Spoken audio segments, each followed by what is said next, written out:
So congratulations to Michael Meilinger, because his game was very good. The sacrifice was excellent attack. Yeah, and for me, I consider that this is the best game of the tournament for November.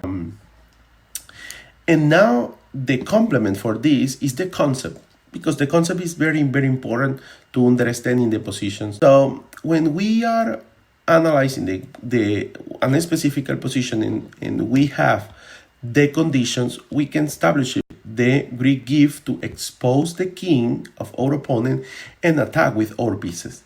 And here, this is one example where the conditions will be present, okay? For example, we need a pawn who's protecting f6, because if one knight can go on f6, the knight from f6 is defending the square on h7. So it's very important to have the pawn on e5. The second, well, this is the second basically, because the first is to have the bishop, okay? If we have the bishop to the sacrifice is possible. Because if you have the pawn on e5, but you don't have the light bishop, you don't have the Greek gift. The other condition is the knight on g5, okay?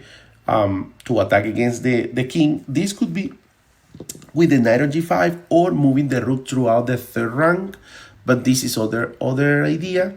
The other plan is to have the bishop to protect the knight and the queen to pass again and start the attack against the king on h7, okay? So the queen should try to go immediately to the h file or a file, to the rook file, to establish the attack, okay? So normally these are the conditions necessary to generate the attack with the Greek gift successfully.